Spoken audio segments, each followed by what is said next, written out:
almost everybody.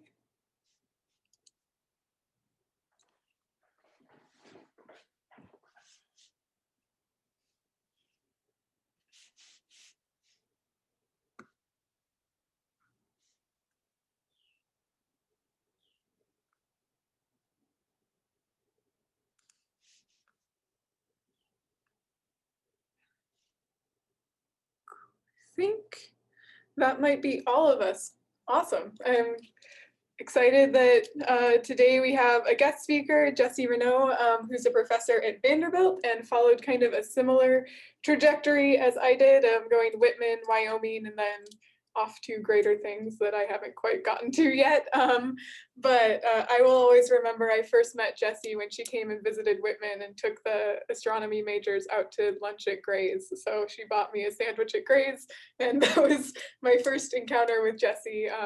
And you know, you never forget a Gray's sandwich. That's a Walla Walla thing that sticks with you. So Jessie's going to tell us a little bit about her research in AGNs, and there'll be time to ask her questions. But otherwise, I will just hand things over to her, and we can get started. Sure, thank you. So I'm Jessie, obviously. My sort of rough plan for today was just to tell you sort of an introduction to active galaxies and quasars, which is what my field of research is. And to pretty quickly go in and tell you about a couple of different reasons why I think AGN are really cool and neat things you can do with them. So I think Jessica said maybe that she had you guys read the beginning of Brad Peterson's AGN book. If you just want to know stuff about AGN, that's a great book. So I'll tell you neat stuff that you don't read in books yet instead, and you can read Brad's book if you want to know about like different kinds of AGN and stuff like that. So I'm gonna share my desktop and not my screen because I've learned the hard way that that's how you should do this. All right. So before I do that, I just thought I would explain a little about where I went and came from and what I did in the middle. So I'm from the San Francisco Bay Area originally, and I went to Whitman after high school. I went to the University of Wyoming. My understanding is that Whitman now has like a Wyoming pipeline and like a New Mexico State pipeline. So I am the start of the Wyoming pipeline. I applied to RUs and I did an RU there. I did a postdoc at Penn State in State College, Pennsylvania for 3 years. And then I did a postdoc at the University of Michigan for another 3 years. And I started at Vanderbilt last year. So this is my second year as a professor at Vanderbilt. Carrie Drake just joined my group. She told me that she knows some of you guys. So it's super exciting for me to have another Witty doing research and in my class and stuff like that. So it's great. So a little bit of introduction on what AGN are. Obviously, this is a galaxies class, right? So this is how they fit. You've seen, I'm sure, lots of pictures of galaxies. They have different shapes and different sizes. The one on the right is the Andromeda galaxy, and the super high resolution part of the photo is from a Hubble like treasury project where they just did really high resolution mosaic imaging. It's called the Panchromatic Hubble Andromeda Treasury. Anyway, the acronym is FAT, which I think is great, and it's let out of the University of Washington, so not too far from you guys. But you know, galaxies, they're all over the place. This is an image that's very near and dear to my heart. So this is the Hubble Extreme Deep Field, which is sort of a follow-up to the Hubble Deep Field, which is made with the Hubble Space Telescope, where you point it at sort of an apparently blank, very small patch of sky, and you find that it's just full of galaxies. And the reason it's near and dear to my heart is because when I was in high school, the image came out, and we just spent a whole physics class sitting in the classroom with the lights off looking at it. And I've always thought that this one here looks like the ghost from Ghostbusters. And so, but the punchline of this image is that galaxies the sky is full of them, and they have all different shapes, colors, and sizes. And so there's this whole branch of extragalactic astrophysics that's dedicated to trying to understand why galaxies look the way they do, which a lot of times is stated as a motivation for studying AGN. It's not really my motivation for studying AGN. But the reason that active galaxies are important sort of goes back to this idea that it seems like basically every galaxy has a supermassive black hole in it. And I think the best evidence for that paradigm is the center of our own galaxy. So this was the Nobel Prize in physics this year, if you guys heard, just a few weeks ago. So it's really exciting. But the idea is, so this little white star marks the dynamical center around which all of these colored blobs are orbiting. And I can run this video, and you can see that they've been tracing the positions of stars in the center of our galaxy for a couple of decades. It's 20 or 25 years. And you can see all of these stars move around, and the thing that they're orbiting is the dynamical center of the Milky Way. And if you just take the orbit of this yellow S02 star alone, and you just use Newtonian physics, so no GR, nothing like that, this orbit alone weighs that thing at 4 million times the mass of the sun. So, and you can't explain that with any of the stars, the other stars you see in the image. And so, particularly since you need that mass to be inside of the S02 orbit, right? And so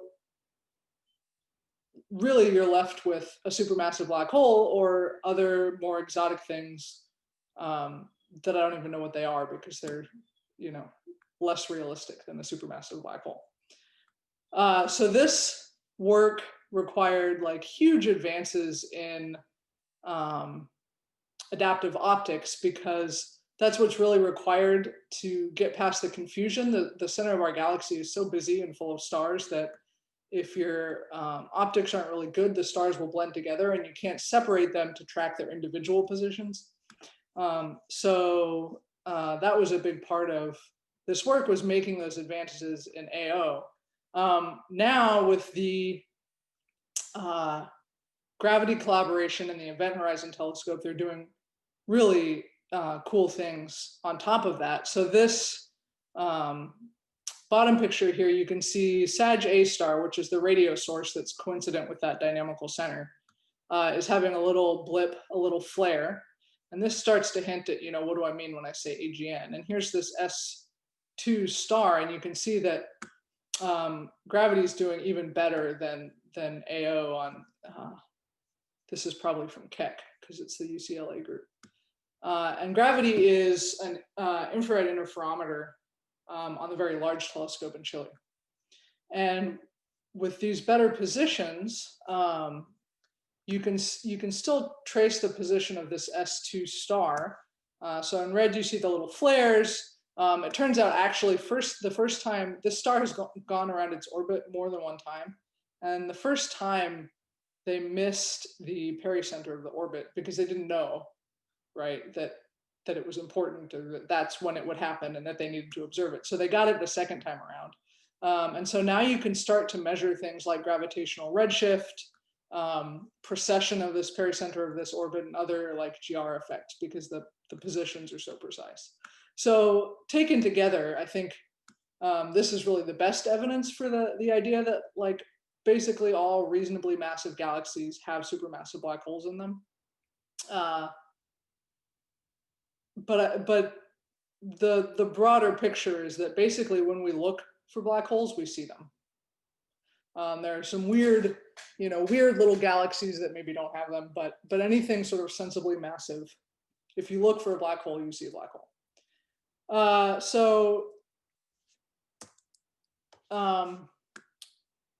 I said that there's this whole branch of extragalactic astronomy dedicated to figuring out why galaxies look the way they do. And part of the reason that AGN matter for that is because it's of this plot here. So Kaihan Gultekin was actually my supervisor in Michigan. And he used to do a lot of work of dynamical masses of black holes. So a lot of the work that goes into this picture of, like, when I said when we look, we see black holes, it's a lot of the work that he's done in that regard. So the idea is big black holes live in big galaxies. And it's not actually obvious why this should be true, because the black hole, in terms of mass compared to the mass of the galaxy, is tiny. It's a fraction of a percent. So in terms of mass and in terms of its gravitational influence, the black hole really only matters very locally in the center of the galaxy. And yet somehow they're linked. The black hole growth and galaxy growth somehow know about each other to link their sizes together over 2 to 3 orders of magnitude in mass. And it turns out that what matters is that black holes are energetically important. And so this is where you get to AGN. So active galaxies, or active galactic nuclei, are just accreting supermassive black holes in the centers of distant galaxies. I say distant because those are the powerful ones, but even Sag A star, which is the radio source in our own Milky Way, will sometimes have little burps and blips and flares and things. So quasars, so you'll hear about AGN and you'll hear about quasars. Quasars are just the most luminous class of active galaxies. And the name comes because they were discovered in the radio, and they looked kind of like stars. So the picture on the left is a star and the picture on the right is a quasar. They named them quasars. They are the most luminous non-exploding things in the universe. So it's a continuous process. There are, types of explosions that can produce more energy, but they're sort of temporary. And so the accreting supermassive black hole can outshine all of the stars in the host galaxy. So I said in terms of mass, they're not that important, but in terms of energy, they are. And it makes it possible to see them from really far away, which is, there's a whole branch of AGN research that basically uses AGN as like a backlight to look at what's between us. And they can do some really neat stuff. So I want to talk a little bit about what structures we think of, or like what's the anatomy of a quasar or an AGN. And the problem is that it's all packed in this sort of central region right around the black hole, and you can't spatially resolve it. Actually, maybe you guys have seen the EHT image of M87, right? But this is the thing we can resolve. So for the rest of us, you can't spatially resolve these except for sometimes the big radio jets, which can extend, out past the extent of the host galaxy sometimes even. But you take an image and you get nothing. So I want to sort of tell you about AGN anatomy, but I'm going to do it in the context of the data that we actually look at, so that you can see how we know the things that we know. And what we usually look at to do this is optical spectroscopy and UV spectroscopy. So if your little quasar is in the middle of this frame, you could take an image and you get a point source. Instead, you could put a slit down on your quasar and just disperse the light, in some wavelength direction. And when that falls on your CCD, you get this image instead. And so this is kind of a mess, but what you're actually seeing here is this line down the middle is your target at every wavelength going across, right? All of these, well, if you see this like sort of bright spot there, that's an emission line where your target's emitting a little bit more light. And then all of these vertical stripes are the Earth's atmosphere. So you can, you're seeing a lot here, but you can extract your target and then blank sky regions nearby and basically subtract the sky frame from your target frame.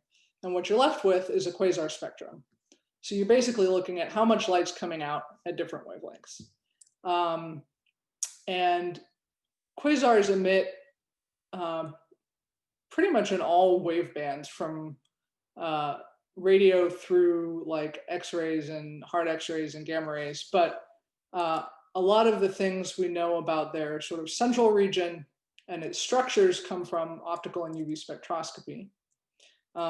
So I'll show you how we know what we know. The cartoon on the bottom right is sort of the picture, the cartoon picture of what a quasar looks like. There are reasons it's not a very good picture, but I'll try to tell you what they are when we get to them. But for illustrative purposes, it's kind of handy.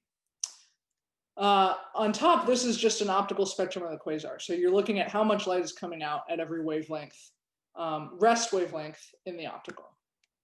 So in the sort of central region, right, you have the supermassive black hole. And a quasar is just an accreting black hole. So you have gas that somehow, in ways we don't really know, has found its way to the middle of this galaxy, right? And it's falling onto the black hole. And it doesn't, it has some angular momentum. And so it can't just fall straight down. It has to lose that angular momentum somehow. So it forms an accretion disk of gas. And basically the gas, there's like friction, we call it friction or something like this. It's basically a viscosity in the gas that helps it lose angular momentum, but it also heats the gas up. And so it's heated to very high temperatures, millions of Kelvin, and it radiates like a black body. But it doesn't just have one temperature. The gas that's closer in is hotter, and the gas that's farther out is cooler. So you're basically seeing emission from the accretion disk looks more or less like black body radiation that has a range of temperatures. And so if you just line up a bunch of black bodies with different temperatures, their peaks kind of blend together and you see this power law shape. So the optical UV continuum, we call this, because it's from this sort of continuous accretion process. When we see that, that's a clear signature of thermal radiation. So the photons from the accretion disk will stream outward and encounter gas in the aptly named broadline region. It's called the broadline region because it produces broadlines. We could do better. This is one shortcoming of this cartoon. The broadline region probably is not floating clouds above the accretion disk. It's probably the outer extent of the accretion disk, or a wind that's been lifted off the surface of the disk by that radiation pressure.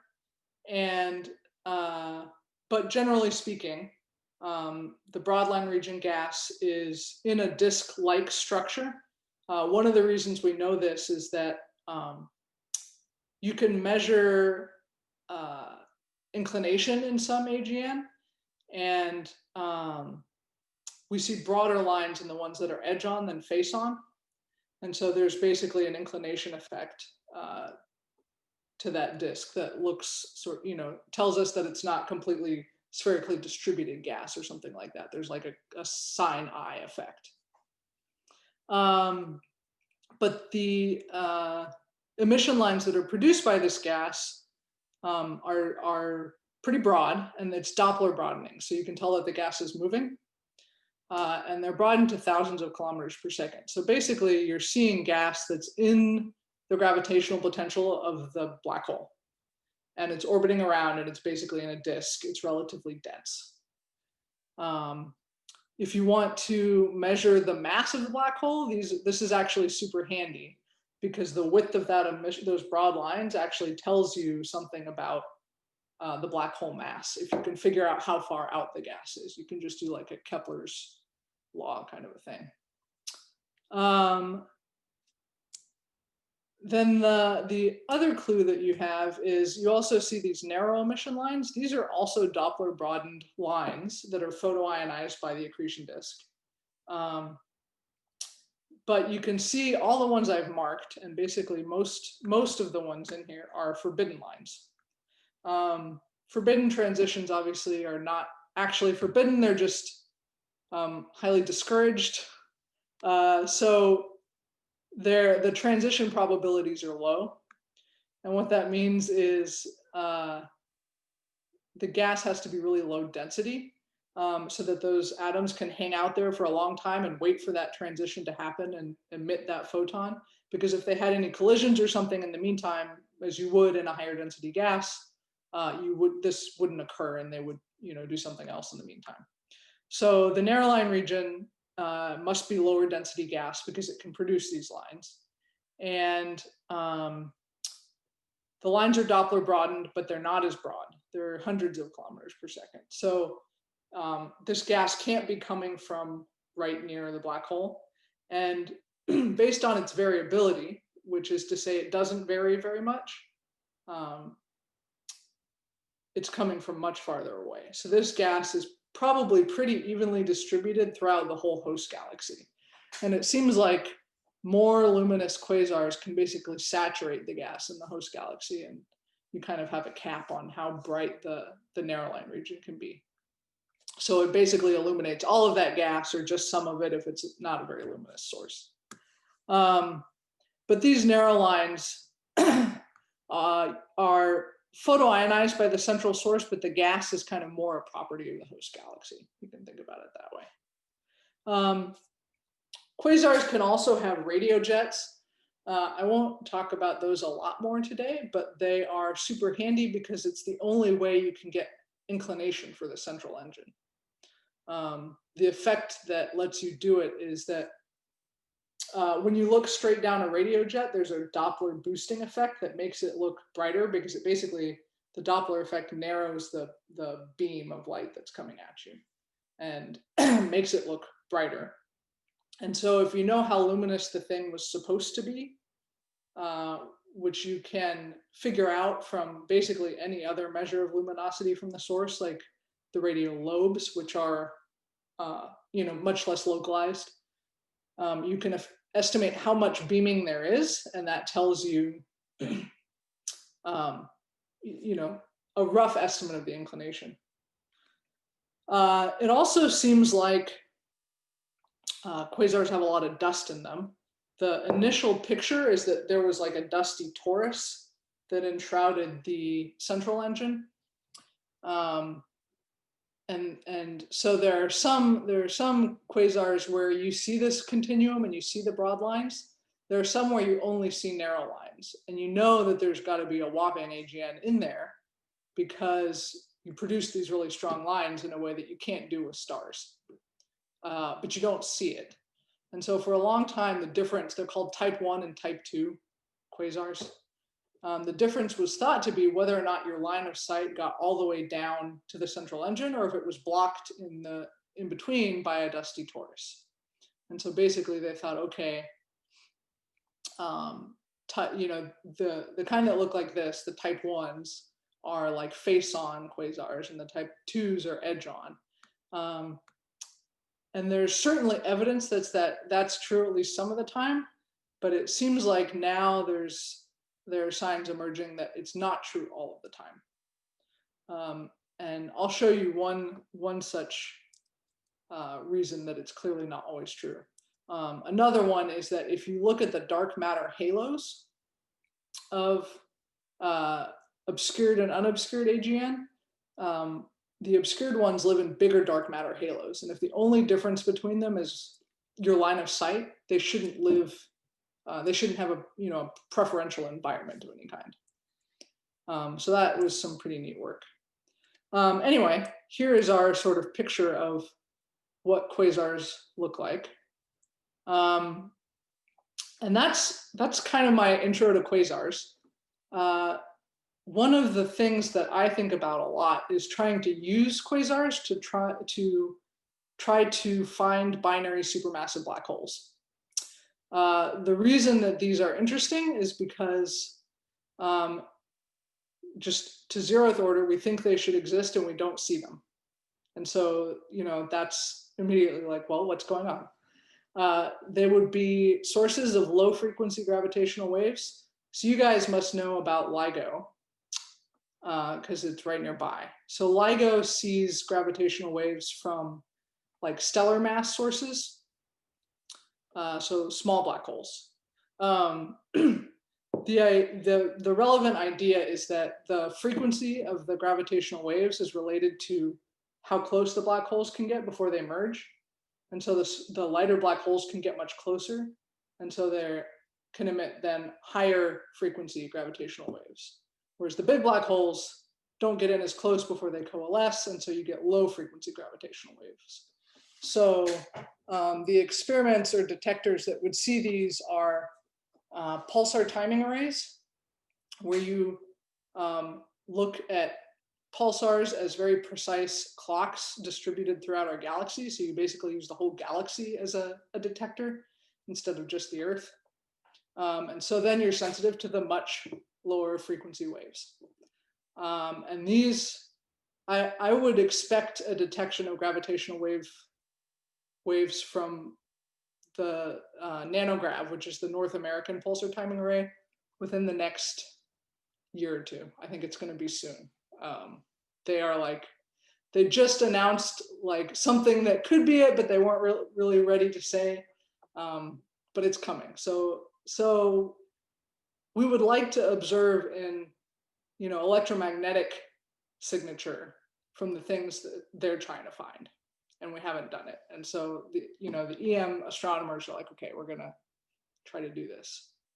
And we think that binaries should exist because our picture of galaxy evolution is that you build up galaxies over cosmic time with mergers and accretion. And I've already told you that basically every galaxy has a black hole in it, at least the reasonably massive ones. And so if you take two things with black holes and you merge them together, you ought to end up with a binary. And so it sort of seems this inevitable outcome. And really no gravitationally bound binary supermassive black holes have been observed. There are lots of candidates, but no like confirmed examples. So we're motivated to find them. This is a neat plot. And what it's really showing you is the step I skipped, which is basically a lot of physics, between galaxies merge and we should see binaries. It's not obvious that one follows from the other, actually. And the reason is that once you merge your galaxies together, your black holes are actually still very far apart. Galaxies, they're kiloparsecs across, and the mass of the black holes compared to the galaxy is small, and their gravitational potential is very steep. And so you actually have to get them quite close together before that is the dominant thing determining their dynamical, progress. And so, these black holes come in, and what you need some way of removing angular momentum from them to get them to sink. And so this plot is basically showing you ways that black holes sink to the centers of their galaxies. So it's showing you basically how long a binary can spend at different separations, and it goes from right to left. And so it's normalized here to kiloparsec separation, dual AGN, which we do see. So these are merged, like train wreck sort of merged remnant galaxies with two bright nuclei. And I can talk a little more about those, but we do see those. And at those separations, the binary is not gravitationally bound. So there's no requirement that it ever merge in a Hubble time. So initially, the black holes will sink by dynamical friction, which is basically this kind of drag as they move through stuff around them. and then by three-body scattering. So you'll have stars that will come in, interact with the binary, take some angular momentum, get kicked out, and the binary will shrink a little bit. And the first calculations of that process found out that basically you'd run out of stars that the binary could interact with. And so that's what this loss cone depletion is talking about. And what it means is there just aren't any more stars that either have positions or velocities or momentum or something like that that can actually help the binary shrink anymore. And so it ends up stalling out here at times longer than the age of the universe.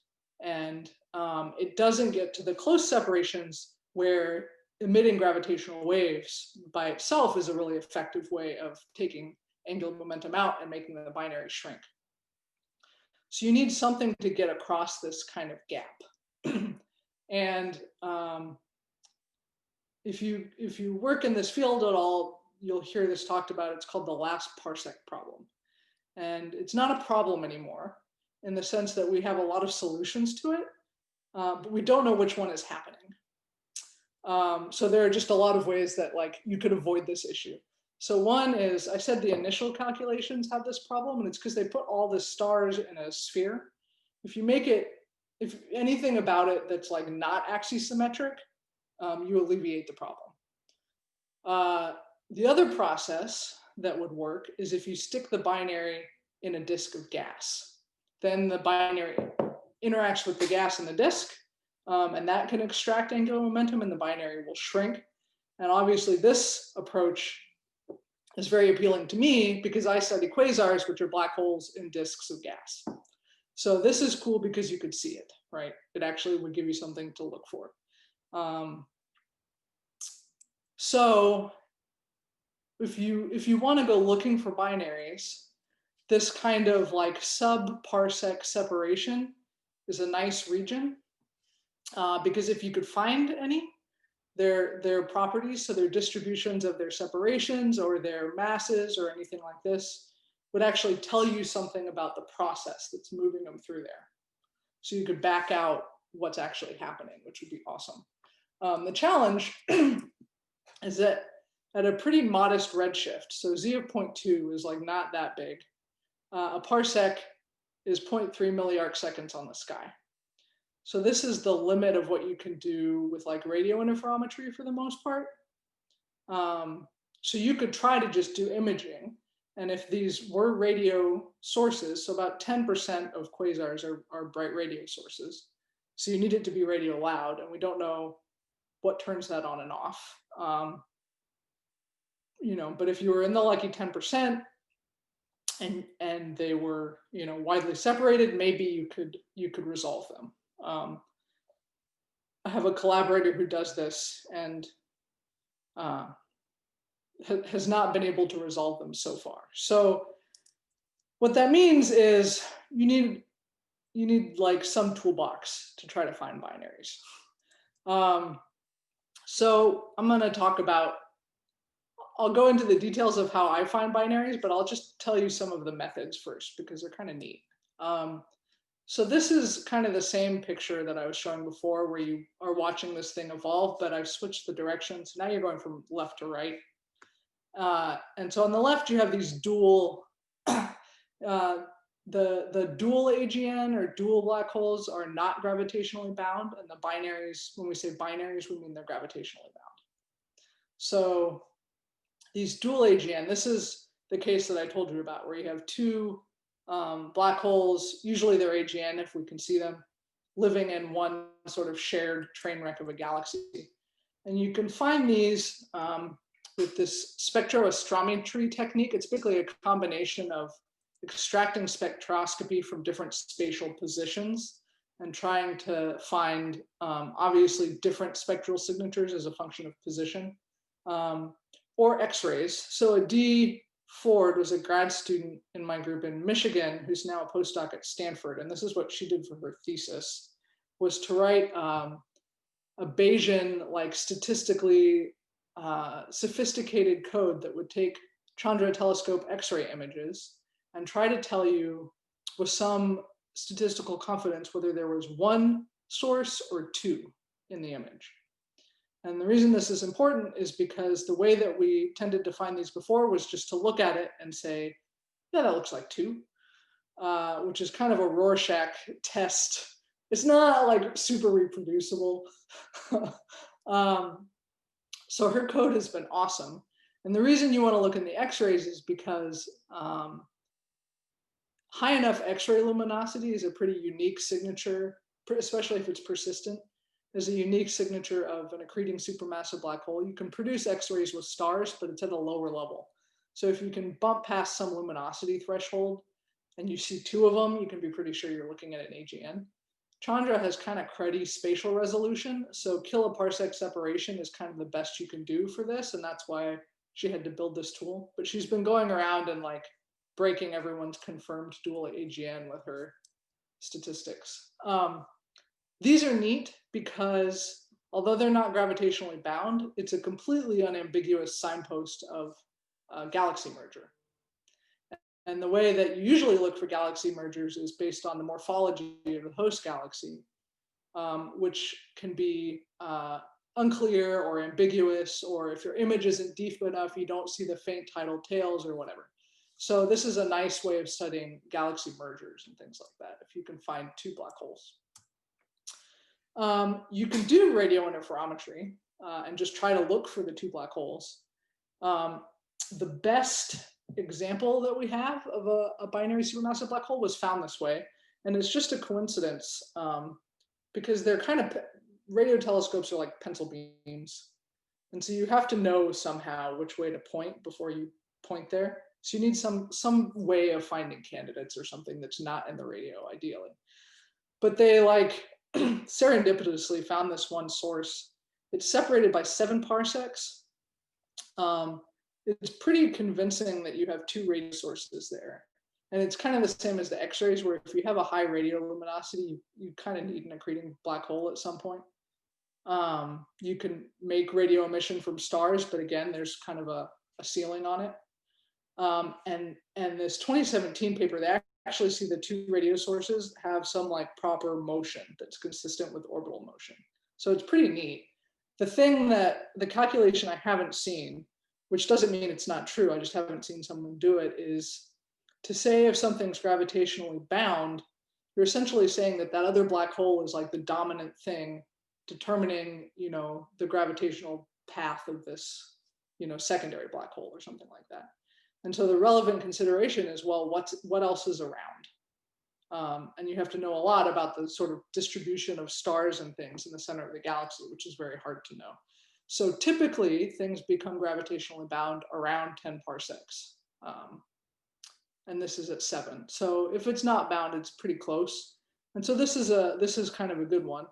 But there's a lot of evolution between 7 parsecs and coalescence. And so closer ones would be good. Also, this is 1, so you get no distribution of properties or anything like that from 1. But this is the best example that we really have. I use a radial velocity method. So if you look for planets around stars, you'll have heard of this. I'll go into detail. But this is basically sensitive to like sub-parsec separations. And it's not surprising that I think this is a great place to look because it's the one place I can look. At really close separations, you have a lot of options.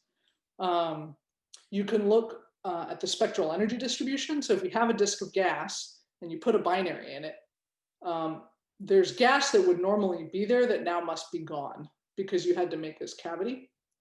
And because the temperature is like stratified, you're basically missing gas with some specific temperature range. And so that can show up theoretically as a dip in the spectral energy distribution. And it's sensitive to the mass ratio of the binary. The challenge is that it's very hard. We can't actually perfectly model the SEDs of AGN. They're more or less like black bodies with a range of temperatures, but they're not exactly. And so, and there are a lot of other components that you see on top of the accretion disk. You see, you know, sometimes stars in the host galaxy, lots of different emission lines. And so it can be hard to unambiguously identify a dip, right? Like it's hard to tell if you're seeing a dip or like 2 bumps right? And so emission lines can sort of confuse the issue. So this is a cool way, but it's not easy to do. Another one that's really common is to look for periodic changes in the brightness of AGN. So that Doppler beaming effect that lets you get orientation also would just kind of boost the brightness periodically as the binary orbits around. Or there are simulations of binaries and disks that show that you get like an m=1 mode, like a lump that forms on the inner edge of the disk. And that big like concentration of gas kind of slowly orbits around. And so that could produce periodic changes in the brightness as well. So it's not clear when you say periodic changes what the period would be, whether it's the period of the binary or the period of the lump. But you could look for these. And there are a few hundred candidates.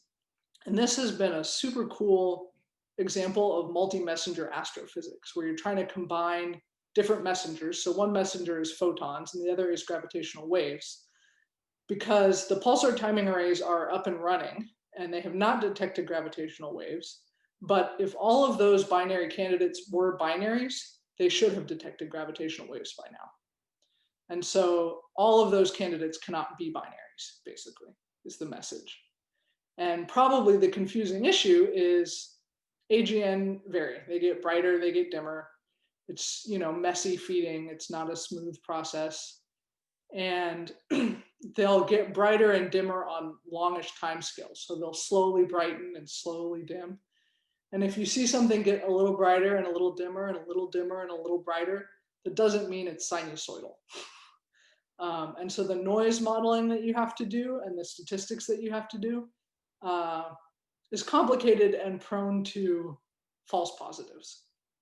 And so, you know, a lesson from the SED or the light curve folks is AGN doing weird things can really confuse you're trying to find binaries by using them. This is something that I have to think about a lot. And then at very close separations, you could just detect them directly with gravitational waves if you had done so, which we have not. LISA, when I was at Whitman, we had a guy come over from Montana State to talk about LISA, which is the space-based interferometer that is going to be launching probably in the 2030s now. So Carrie Drake is working on LISA stuff now, which is really cool. She's going to try and figure out some of the process for if you detect a LISA source, how do you follow it up to try to find its electromagnetic counterpart?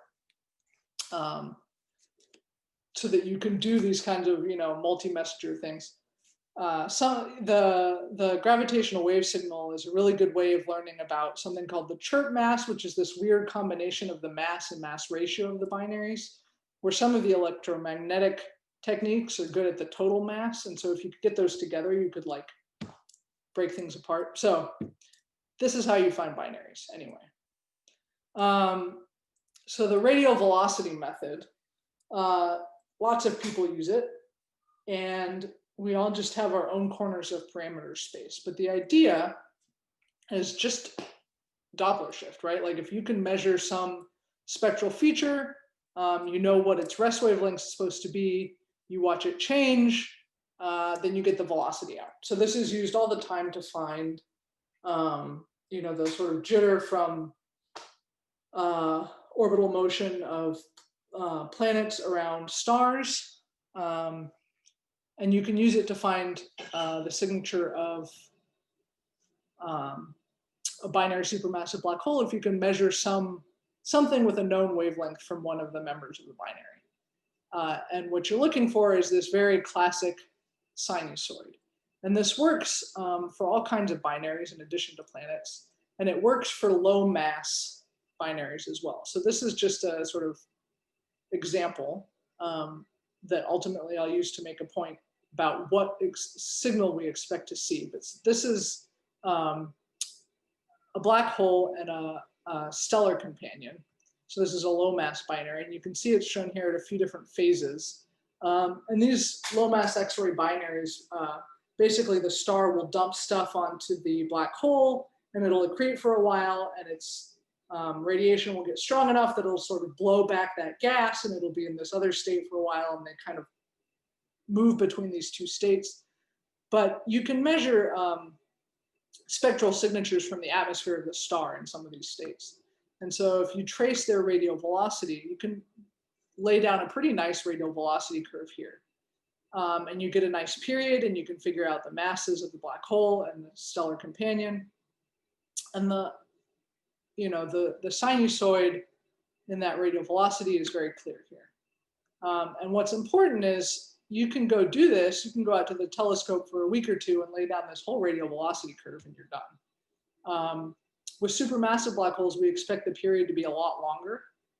And so the test doesn't work quite the same way that it does with stars or stellar mass things. So you can imagine that if the period's very long and you just watch for a little bit of time, you'll see a window on some section of the radial velocity curve. And so the signature isn't a sinusoid anymore. It might be like a monotonic increase or decrease in the radial velocity as you just see like a segment. Or it could even just be very offset and constant for a while as you're at the peak or the trough of the curve or something like that. So we can try to do it, but the sinusoid, may not show up. Okay, we've gone a long time and not talked about really what do you expect to see, but this is a simulation of how the binary might look. The simulation on the left is a supermassive black hole binary in a disk of gas. Actually, the simulation on the right is a simulation of planetary migration, of a planet migrating through the disk around a young star. And the physics is exactly the same. So we just borrowed. There are like all of these overlaps. It's really neat. But in either case, you get kind of the same picture where you have the binary sitting in this disk of gas, and the gas can stream across the gap, and it can fall onto one or both of the black holes. And there's a weird class of AGN where their broad lines have these like whopping double peaks to them. And so for a long time, people thought, oh, maybe these are binaries, and we're seeing both black holes are active, and you're seeing their two broadline regions. And those peaks should go like this then as the binary orbits, right? And they don't. And it turns out that you can explain those weird looking AGN with just a disk around a single black hole. So those have kind of been ruled out. And it turns out that although it seems like you could see two peaks from the broad lines of two accreting black holes, it's a really, really tiny part of parameter space where it actually looks like that. Because if the gas is bound to the black hole, and then the black hole is orbiting, it can't really go fast enough to totally offset a broad line so that you can really see two distinct peaks. Because otherwise the gas wouldn't stay bound to the black hole because the black hole would be going too fast.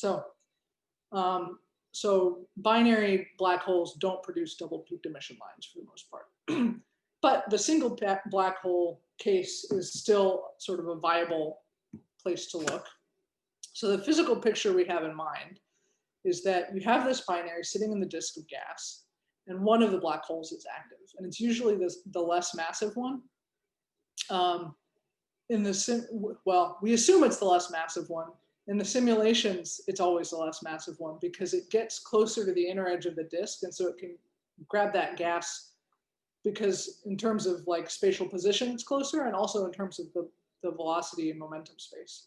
So it can grab the gas more easily. But one of my colleagues is finding in my own data signs that maybe it wouldn't be the smaller one, it would be the bigger one. So we may have to rethink that. But anyway, in this, compared to the cartoon I showed you earlier of broadline regions and narrowline regions and things, the accretion disk and the broadline region will be down in there in the middle with the black hole.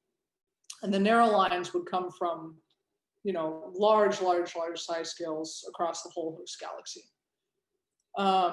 This is another reason that that cartoon with those distinct broadline region clouds is not a good one, you would see continuum emission from the circumbinary disk. So it's this idea of AGN as being like concentric circles is not really very accurate. But this just wouldn't be very, very hot gas compared to what emits at shorter wavelengths, and so you wouldn't see it. It would not be very bright. But okay, so you have black hole, accretion disk and broadline region are down in the center here. Narrow lines come from large size scales. So in that picture, the signature of orbital motion, as the black hole goes around in the orbit, it carries its broadline region with it.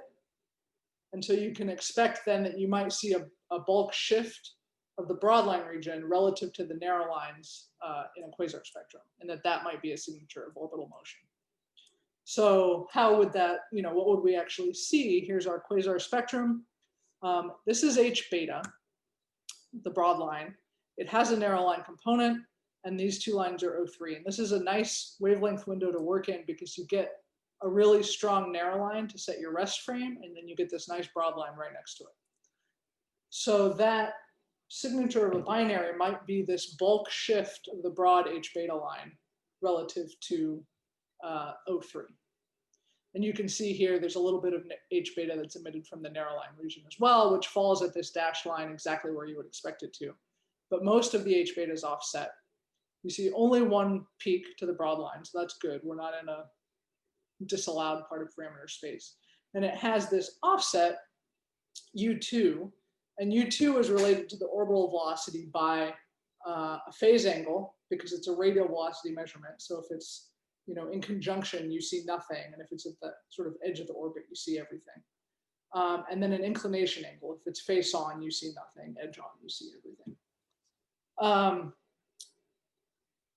You can see I've sort of done this 1,000 kilometer per second scaling, and that gives you a hint that we're measuring about 1,000 kilometer per second offsets. And this, if you assume circular orbits, you guess a geometry. We know nothing about the geometry. And you use Kepler's laws, you can back out what you think the period could be for a supermassive black hole. And it's probably in the range of decades at best to a few hundred years. So, I hinted that you wouldn't see a sinusoid. You really won't see a sinusoid. We've joked about like training disciples in the study of finding binary candidates, and it's a long haul. So you won't see the classic sinusoidal signature, and in the absence of that, you have to work pretty hard to convince yourself that this is not just weird AGN variability. But there are some tests you can do. So the signal that we're looking for really is a monotonic change in the radial velocity offset. It's not a sinusoid. And I like to phrase this as a hypothesis rather than just a yes or no, did I find a binary? So we can just ask the question, are these big radial velocity offsets that we're seeing in some quasar broadlines, is that a signature of this bulk orbital motion in a binary? It's handy because you get a distinct spectral feature. You can see it. We know we're looking at supermassive black holes, and you can do this radial velocity test. So this is great. We picked candidates. So we went to the Sloan Digital Sky Survey. It's an optical survey from a telescope in New Mexico. And it has data on tens of thousands of quasars. And so we went through like 15 or 16,000 quasars where you could see that H beta line, and picked out all of the ones where that broad line is shifted by quite a bit. So there are 88 of them in like 16,000 quasars. And this is the distribution of what the shift is of that broad line. So you can see I said it's thousands of kilometers per second. It's like 1,000 to 5,000 basically. And the dip in the middle is not a real dip. It's just that if you're looking to see that the line is offset at a certain point, you're not sure anymore. And so those were not put into the sample. But quasars like that certainly exist. It's the norm, right? And so other people have thought about, what if these are quasars? But there are some limitations with those two. But anyway, this is, we have these 88 objects where we do see this signature where that broad line has a huge offset. And even before you try to like do a radial velocity test, there are some neat things to notice just in the first observation or the first spectrum. So these are two of the candidates that I'm showing, one on the left and one on the right. And the rows in the stack are different emission lines that you see in the spectrum. So magnesium 2, you see in one of them. You see H beta in both of them by design, and you see H alpha. And what you'll notice is, so we use the narrow lines, the O3 narrow lines in the middle panel to set the rest frame. So that sets that dashed line, and the broad line is offset from that. And what you'll notice is when you see more than one emission line, they're all offset in the same way. So magnesium 2, H beta, and H alpha are all offset in the same way. And that would be consistent with the whole broadline region undergoing bulk orbital motion. There are some weird things that quasars can do, especially as you get into the UV lines and the ultraviolet. Magnesium 2 is at like 2800, so it's just kind of getting into the UV. Where you'll see things in the hydrogen lines that you don't see in other lines. And so there are weird perturbations in quasar accretion disks that wouldn't necessarily do this. So this is actually a nice constraint that all of the lines look the same. The other thing you can see, which you might have noticed in the last slide, is that we see both red shifts and blue shifts.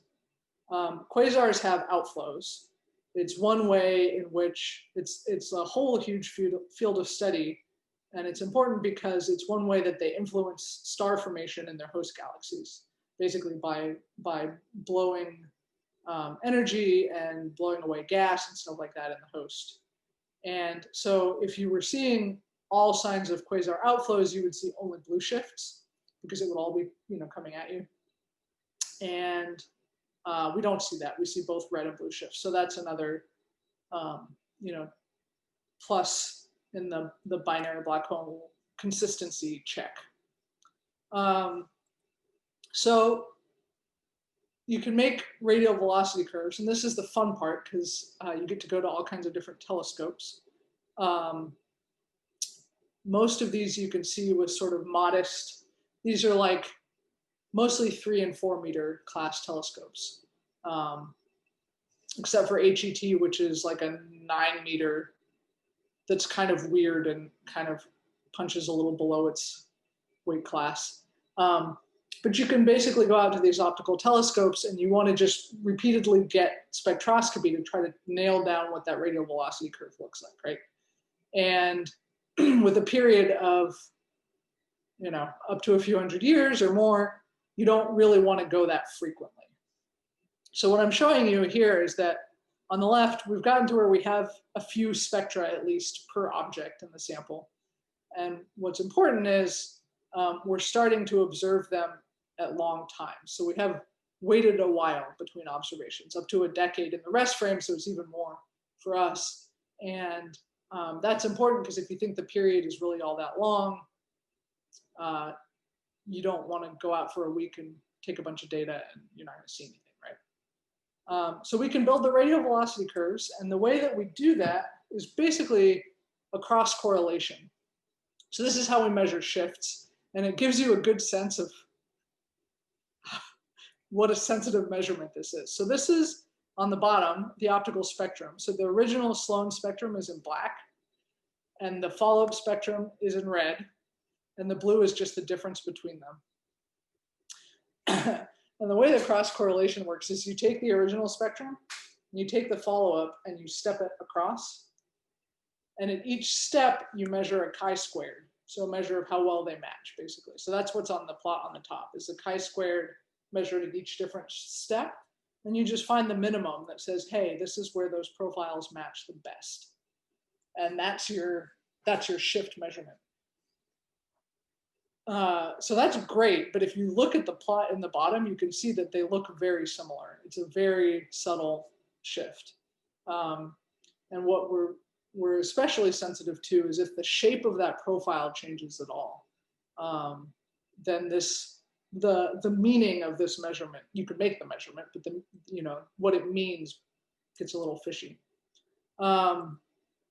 So what you're measuring basically is this delta lambda, and then you know everything in this radial velocity equation except for v, and you can basically measure these shifts this way. So this is what we've done.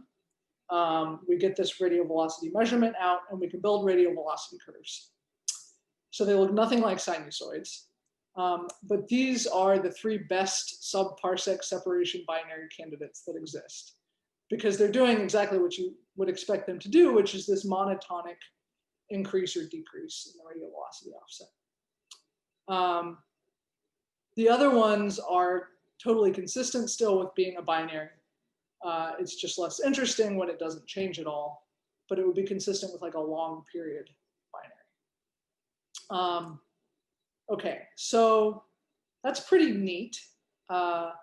This is not, to me at least, really convincing evidence that I'm looking at a binary, especially since I study quasars and I know what weird stuff they're capable of.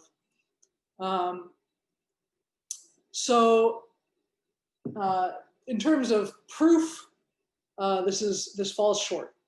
But if I said earlier that I like to think about this as a hypothesis rather than like a hunt for something.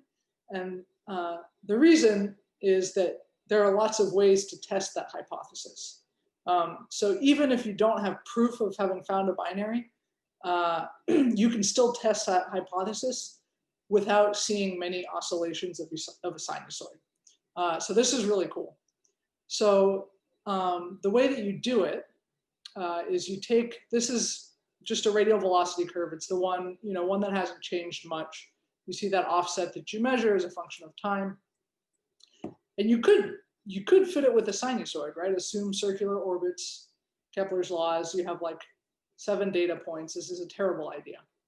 You definitely should not do this. But what you can do instead is sort of a probabilistic thing of asking at some statistical confidence, what's the minimum period that's consistent with this data? So although you don't know the best fitting period, like lots of lines can go through those data, you know that it's not, something oscillating on like day time scales. If you assume that it's not shorter than your observations, you've basically limited the curvature that sinusoid can have. And so you can place a limit on what the period is. It must be longer than something at some statistical confidence, or it doesn't, hit those 2 data points on the outside. So we do it probabilistically. Basically, you put a bunch of sinusoids through there, and you build up a distribution, and you ask, okay, at 99% confidence, all of the periods we got are longer than 260 years. And for circular orbits, Kepler's 3rd law, the mass ratio comes out, and a minimum period translates directly into a minimum mass. So by limiting what the period can be, you limit what the mass can be. It's not too tricky. It's just like algebra to do the calculation. If the mass is bigger than any black hole we've ever observed, you end up in a sort of uncomfortable position where you went out looking for something we've never seen, and boy, did you find a binary. It's also the biggest black hole ever. Like, this is just not, the far more likely scenario is that your hypothesis is wrong and it's not a binary. And so with the radial velocity curves, even if you don't see a sinusoid, you can rule out your hypothesis sooner by doing this test, which is pretty neat. So we have attempted to do this. The minimum mass you get is 10 to the 8, and this is very typical for a quasar. So you need this to be like 10 to the 10 or 10 to the 11 or something before you start to get really uncomfortable. And so what that means is we need a longer time baseline to monitor longer so that we push on the limit on the period and it pushes on the mass limit. So basically more telescope time for me. The other thing we could do is try to nail down, not all of those points fall right on the line, nor would you really expect them to, like data are noisy. But we don't know for quasars how noisy. So if we could observe regular quasars, see how they vary, see how their lines sort of jitter around and incorporate that into our model, that would be better. So that's sort of my main focus right now, is trying to do that. So that's the end of my binaries. I want to show you really quickly one super neat thing. These are called changing look quasars. So this is picture of a quasar spectrum. We've seen these. This is the same quasar several years later. It should take like 10 to the 4 or 10 to the 5 years for this to happen. So here's the difference, right? The broad continuum, the blue continuum is gone. So the signs of the accretion disk are gone. The broad lines are gone. What you're left with here is the spectrum of the host galaxy. And the narrow lines are still there. So the difference between these, I told you briefly about type 1s and type 2s, where sometimes you see the broad lines in the continuum and sometimes you don't. This is transition between being a type 1 and a type 2. It didn't just tip over. So at least some of the time, the difference in these is not just orientation. And actually there's a paper from like the 70s that saw something like this and said, oh, maybe they evolved between them. And then somehow everyone got distracted from this paper in the 70s and decided it was orientation. So these are crazy. It really should take way longer than 10 years or something for this to happen. I think the fastest one was in like several months or something like this. So there's just no way that you can drain an accretion disk around a supermassive black hole that fast.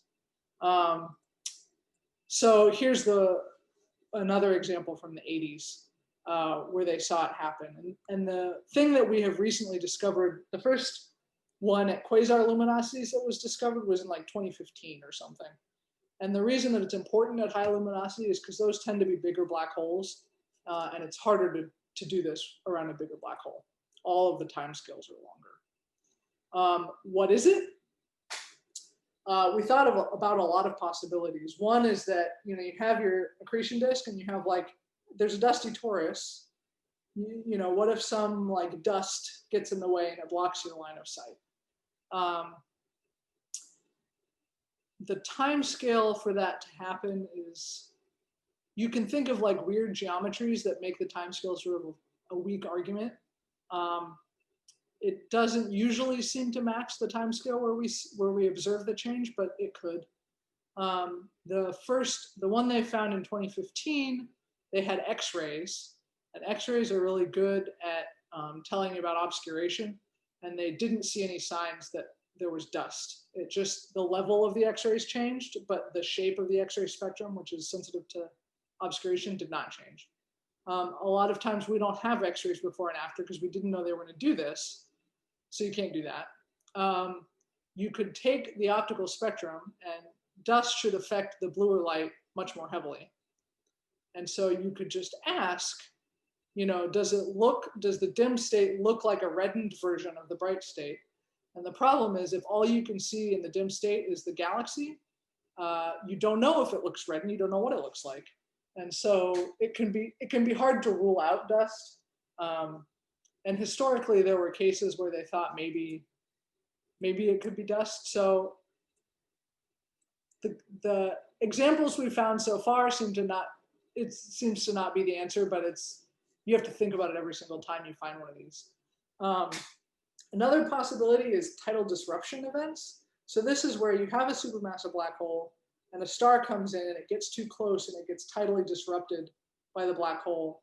And the material that was in the star goes around, comes back and forms an accretion disk, and you get sort of a temporary, the line between an accretion disk around a supermassive black hole and one that just forms from a TDE, tidal disruption event, we call them TDEs, is kind of blurry line. But maybe this was, when you saw it on, it was actually just a brief flare from a star being disrupted. And you can make an energy argument about is the luminosity you saw too much to be fueled by one star's worth of stuff? It's also difficult because you need sort of a contrived situation where you had an AGN, it illuminated the gas in the narrow line region, the AGN turned off. The narrow line region is still shining because it's on size scales of hundreds of parsecs, kiloparsecs. It takes 100 years or more for it to respond to changes in the continuum. So if you just have a TDE, the narrow line region will have no idea, and you wouldn't see narrow lines. So you need an AGN. The AGN turns off. The narrow lines are still shining. Then the star comes in, gets disrupted, and like re-illuminates everything that was there from before from the AGN you had. So like maybe, but probably not. So yeah, that's not a great example. The last possibility is that it really is changes in the fueling of the black hole. And this is the best explanation we have, because we see signs that it is kind of a change in that when the continuum gets dimmer, the broad lines get broader, like you're illuminating less and less of the broadline region. It's just the inner part where the gas is moving the fastest. But this is the explanation where our time scale is completely wrong. So the time for gas somewhere in the disk to drift inward and release its gravitational potential energy as like light that you could see is what's like 10 to the 4, 10 to the 5 years.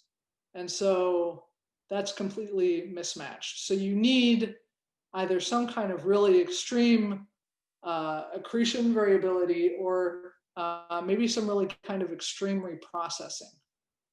So maybe when you see the optical continuum in a quasar, it's not actually the thermal emission from that disk that like intrinsically produces those photons.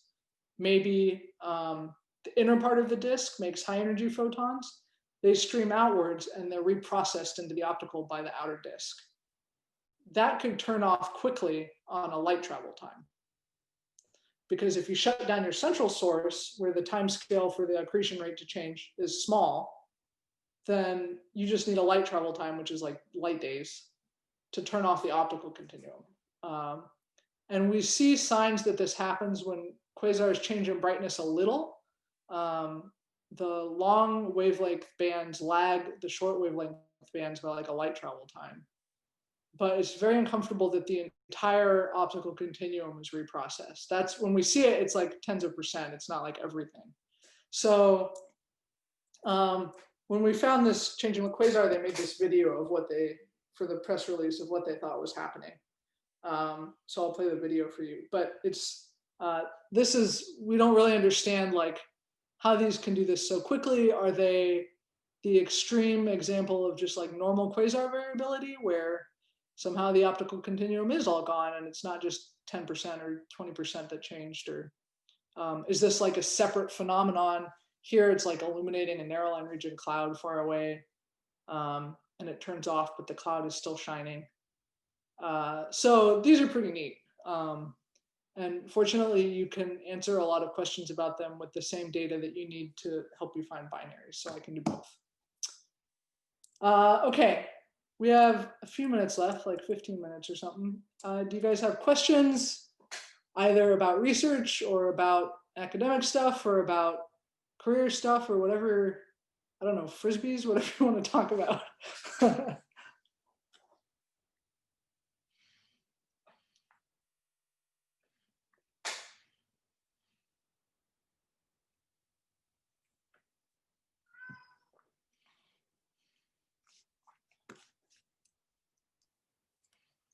So I want to encourage students to ask questions more than just have me. So if anyone has anything now, this is a great time.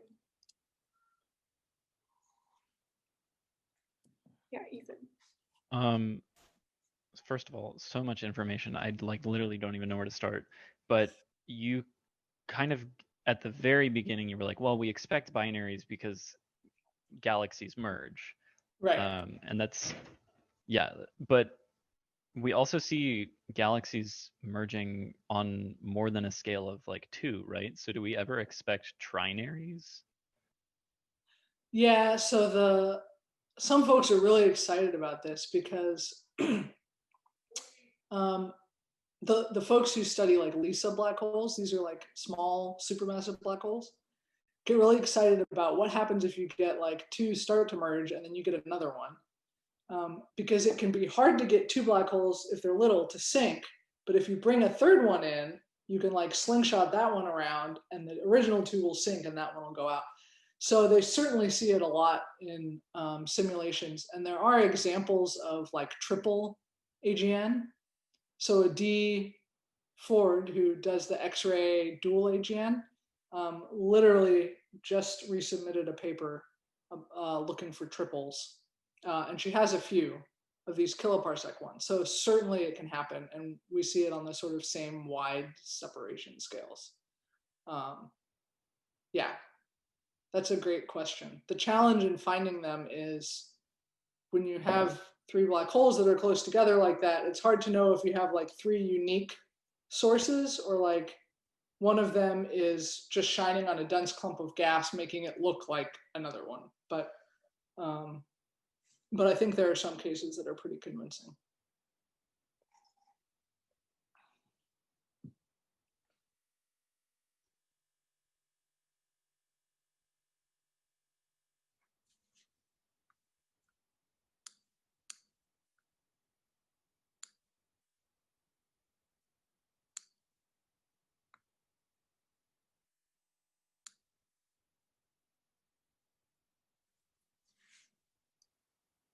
I'll ask a quick question. So you mentioned that there's a possibility when you're looking for those shifts in the broadline region, the velocity, that you could get other changes in your galaxy spectrum that might cause measurements like this to get confused. Are there things that could change on those scales? Like what might happen? So I mean, the biggest problem is just quasar brightness variability. It's provided us with the best black hole mass estimates that we have, but it's also for this a huge pain. So here, I think I actually have, let me play this video for you guys. So this is NGC 5548. It's one quasar. It's like the poster child for normal quasars changing brightness. This thing has had telescopes staring at it forever, or at least 30 years. So this is a movie just of its broad H beta line. They've subtracted everything else, so it's just broad H beta changing. And so you'll see the main concern is that peak goes back and forth all over the place. So if one AGN can do this, it's very hard to know that a shift in that peak is very convincing. And so you have to try to come up with a very clever model. The thing that you know here is you know what the continuum is doing. So you know how bright it is. You have very, very good monitoring, very frequent monitoring. And so here you can put together the source of some of these changes.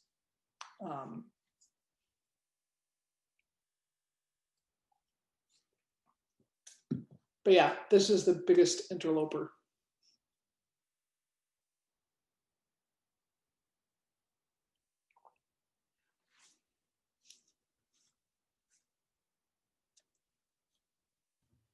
I'm just kind of generally curious, when did you get into the AGN research? Were you interested in it coming out of undergrad and grad school? Yeah, that's a great question. So I was really interested in cosmology and like dark energy in high school and when I was at Whitman. To be perfectly honest, I applied for REUs as a sophomore and didn't get any. So when I applied, which was not surprising because I didn't take physics my first year, so I had like a semester of physics and no computer programming. So it was like not going to be that useful to anyone. So I applied as a junior, but I was really nervous, right? That I wouldn't get one again. So I was like, okay, if I just say I'm interested in cosmology, that's like not that many people who will read my application. I need more people to read it. So I should endeavor to be interested in something else. and I was taking galaxies, and I thought it was cool. So I was like, okay, I'll say I'm interested in galaxies too. And the RU that I ended up doing was in Wyoming, working on quasar spectra, and I just really liked it. And so I did my PhD with the same faculty member. So yeah, by the time I left Whitman, this is what I was doing, but it wasn't always what I was interested in, I guess. Plenty of people will go, through college and start grad school and not know yet what they wanted, what is interesting to them or what they most would want to work on.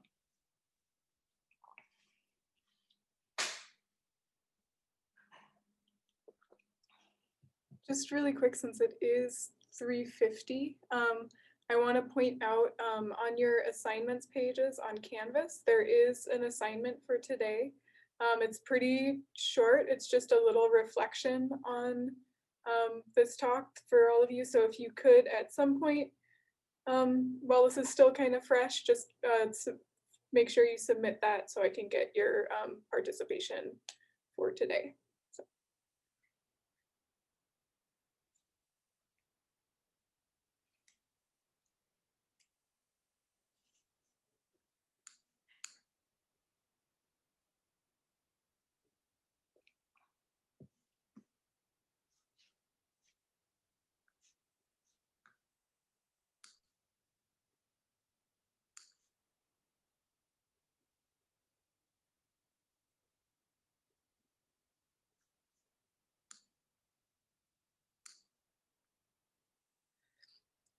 There aren't other questions. Can we all thank Jessie a lot for coming in and sharing with us? I really appreciate it, obviously, but it's a lot better than what I could do since I look at normal galaxies, not these crazy